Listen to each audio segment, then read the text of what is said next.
Okay, let's talk about the good, the bad, and the ugly of sourdough starter jars. So, first of all, this is my very first sourdough starter jar. I'm, kind of personally attached to it. And nothing wrong with it. Works perfectly well. This happens to be my gluten-free starter that I have in here right now. But I was reading a review online somehow or other of starter jars, and somebody was complaining about this jar and the fact that the mouth was too wide. It was too narrow. And I was like, really? And then I realized every time I go to feed my starter, it needs half a cup of flour, half a cup of water. But I can't use the half cup measuring cup because it basically takes up the whole width of this. So I keep using 2 quarter cups. It's not the end of the world, right? It's fine. So it works fine. Now the thing is, over time, it's a metal lid. It's not expensive. So this will rust. This one just has one little itsy bitsy spot. But so this one's fine, right? It's good. So then I went on a search for a wide mouth starter jar, and I thought I had died and gone to heaven. I thought I found it, and I thought this was it. Now you can see I have a piece of plastic wrap, saran wrap on that.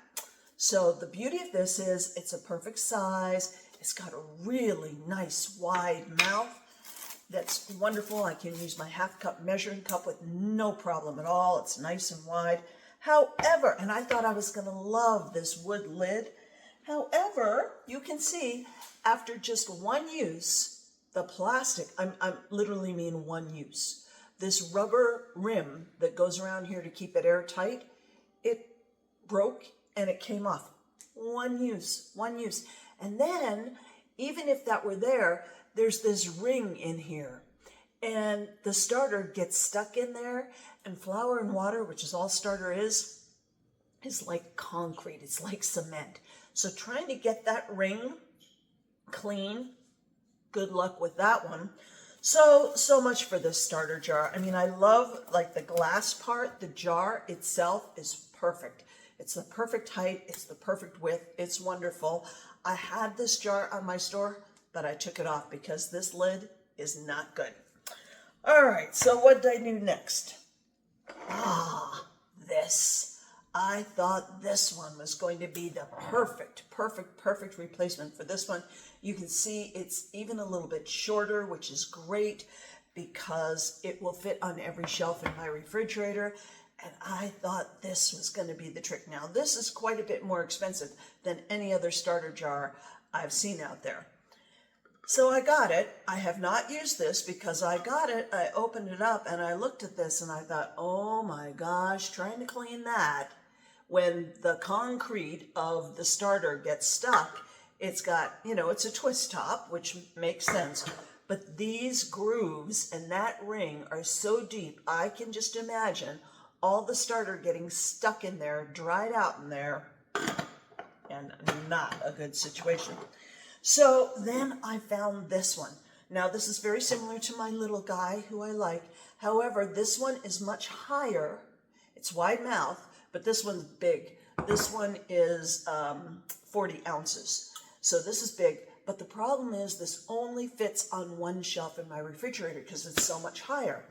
And most people do not need 40 ounces. Now I keep this because I have my vat of starter. But if you're not like me and you're not like baking all the time and doing classes, so you're constantly building up starters so I can give starter to other people and everything, then this, in my opinion, is just too big.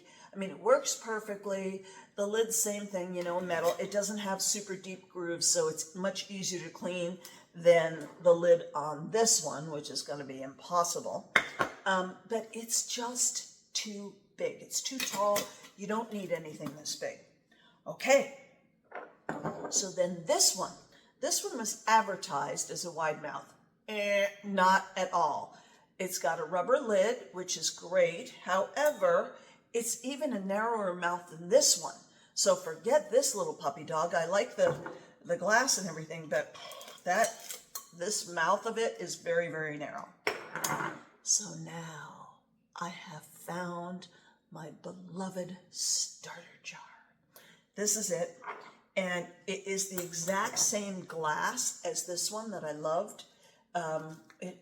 It's the exact same size, maybe just a snidgy bit shorter, but it holds the same amount. It's the same width, which is perfect. It's a nice wide mouth. And look at this.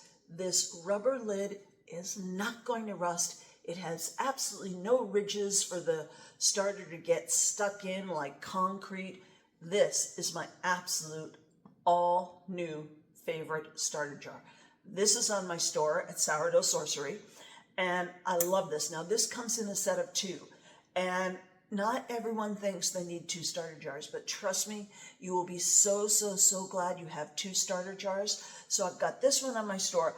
I have this big one on my store for anybody who really needs a big starter jar, because this is a nice starter jar if you're like me and you're baking all the time, or if you love to do recipes with sourdough discard and you want to keep a bunch discard.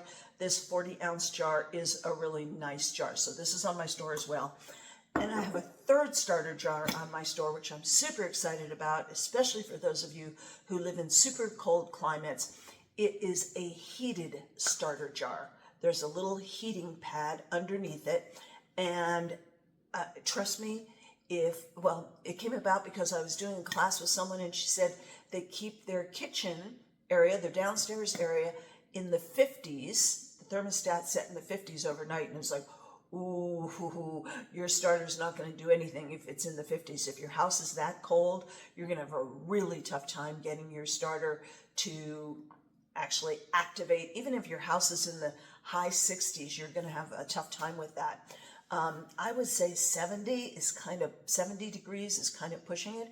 So if you keep your house really cold in the summer with lots of air conditioning, or if you live in a really cold climate and you're not using a lot of heat in the winter, you will want that heated starter jar. Trust me, it will be wonderful for you. And in addition to that, I now have a heated proofing basket, which will also be amazing for cold weather. So check out my all new beloved best of the best starter jars on my store at Sourdough Sorcery, or the heated starter jar. I hope you found this helpful. Thanks a bunch.